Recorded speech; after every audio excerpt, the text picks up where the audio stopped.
You got it. Sam, how are you today? I'm great, how are you? Doing well, thank you. So we're here today for a putter fitting. What can you tell me about your putting?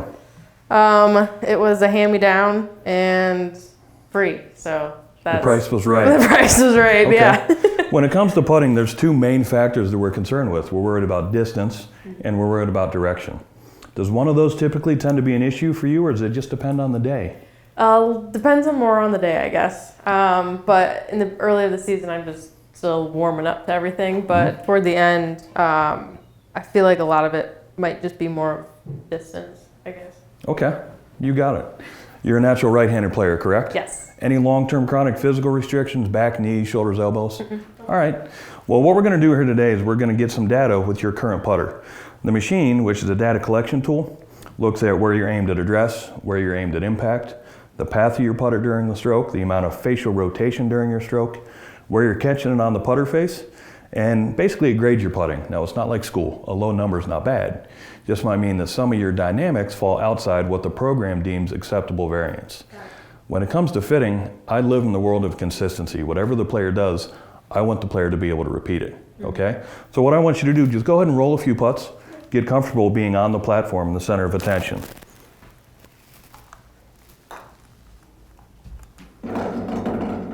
Now it's 9 feet from that dot to the hole, Sam. It is flat.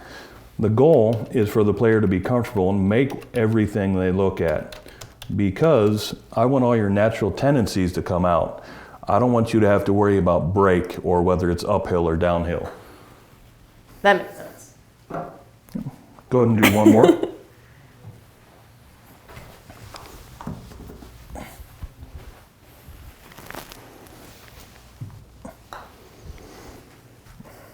Awesome. Now what I'm going to do is I'm going to attach a cradle to the putter. That cradle is going to talk with this base unit and help us get a bunch of data. So bear with me here for a minute. So if this is how I hold it right now, technically that's very okay. bad. We're going to take it off. Okay. And we're going to start to talk about it. All right, so now that we've got the putter calibrated, what we're going to do, Sam, is we're going to have you hit 5 putts. Thing I'm going to ask you not to do, try not to jostle or twirl the putter after you make them. Some people subconsciously do that. That'll move the cradle.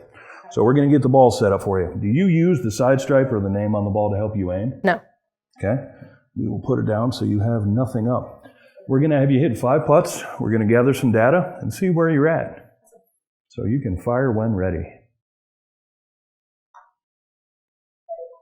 Good putt. Thank you.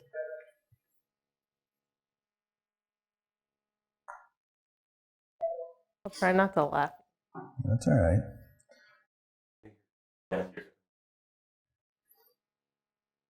I'm not jostling the thing. No, you're good. Oh. Get there. I didn't know. All right. I talked. 2 more. Russian. You're doing great. Okay.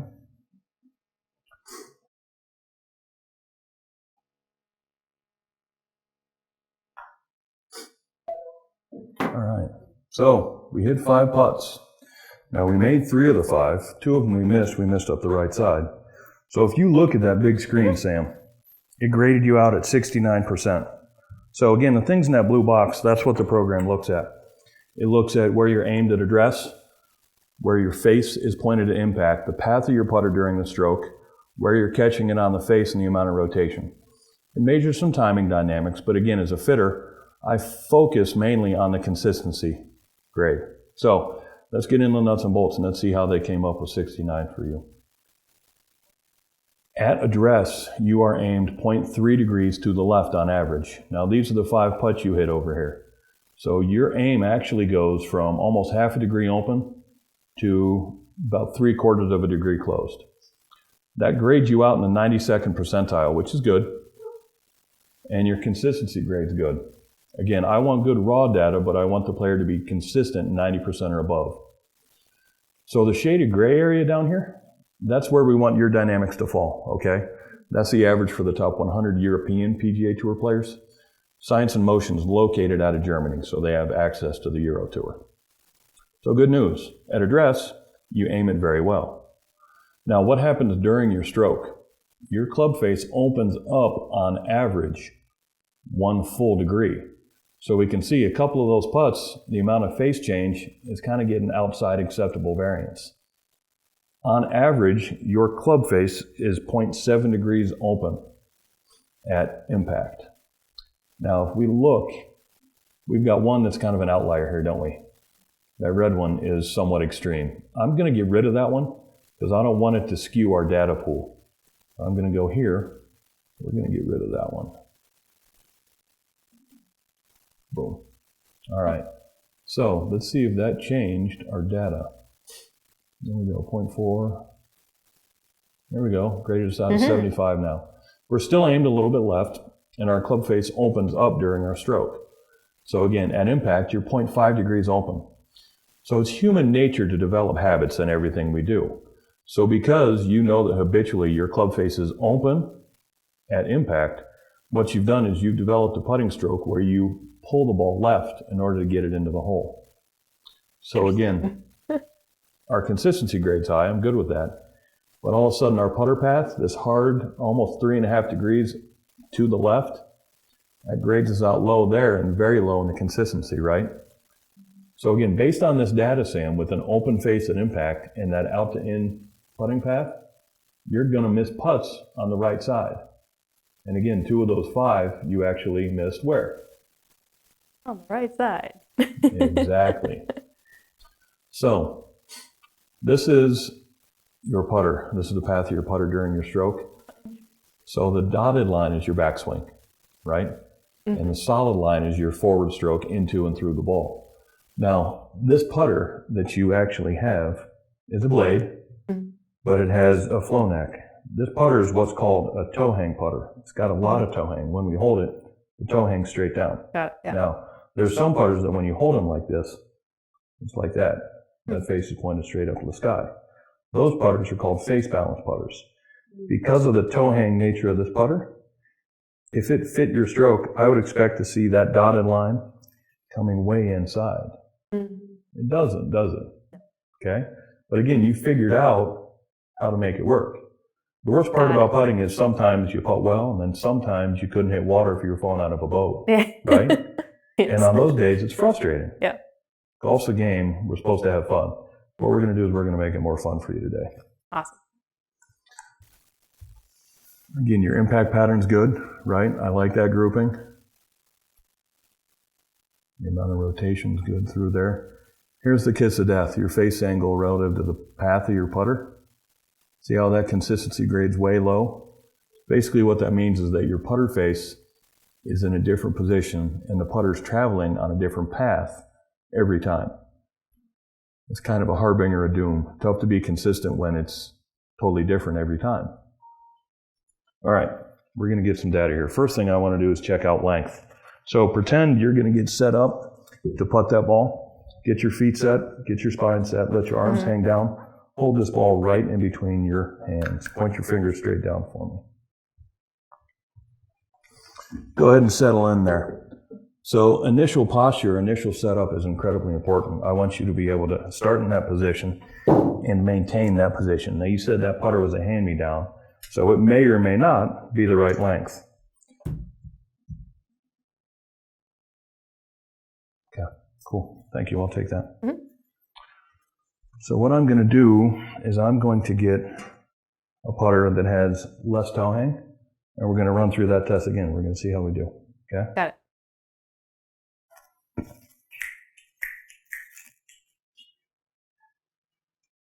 Now the other one.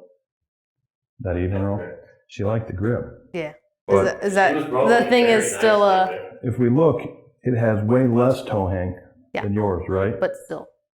But still has some toe hang. That's okay. This one actually might work.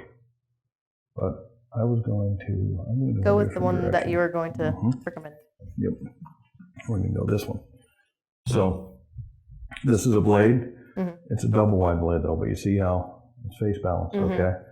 Now this is a little long. I'm going to actually put some tape on here, and I'm going to need you to choke down on it. Got it. So the goal is for the player at address, for your arms to hang fully and comfortably from your shoulders.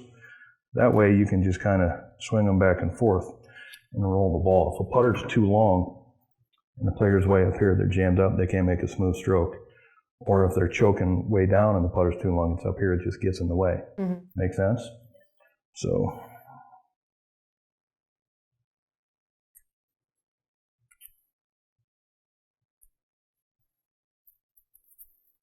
pretend that those stickers are the top of the grip. So just go ahead and roll a few. Wonderful. Now I've also got an additional sight line on top of this putter. What I do is I have my club tech add a line to it. It turns the entire head into an alignment aid. At address, if you line up that trail line and the top line, if they're stacked up, you know you're in a good position. If you're too close or too far away, the two lines, instead of being stacked up, they won't line up. So it's just kind of a visual reference point to help you get into the right posture. Let's go ahead and roll a few.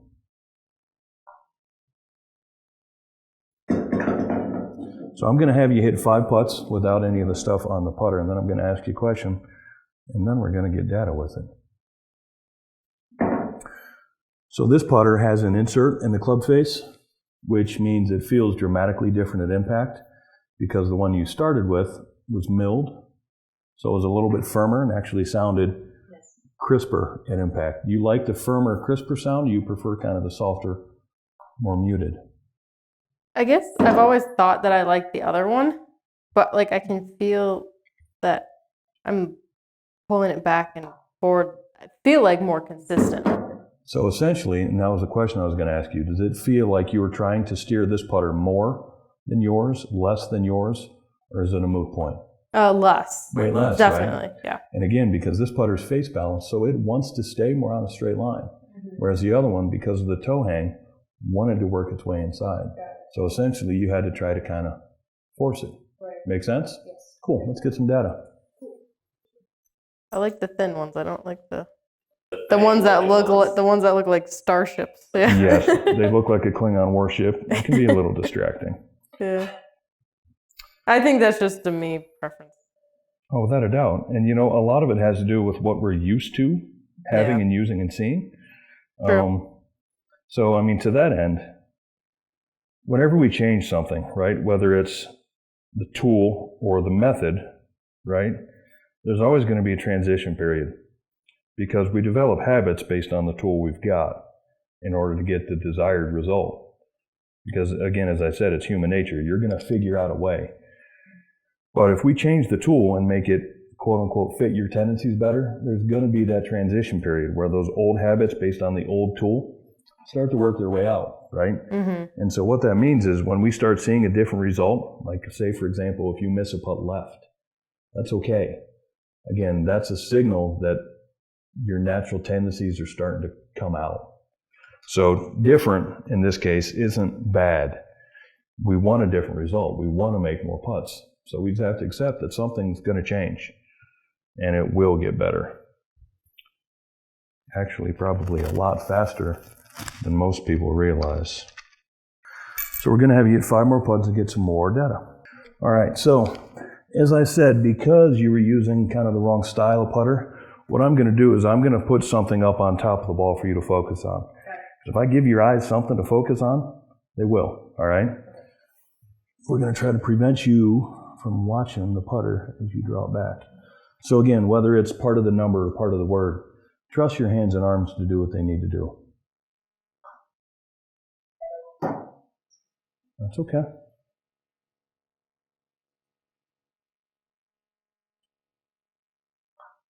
Much better, wasn't it? And left side, correct? Yeah. Good. Now your hands are starting to creep up a little bit too.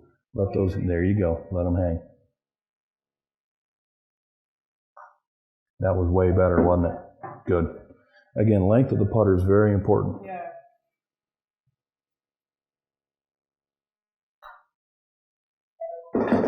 Awesome. One more.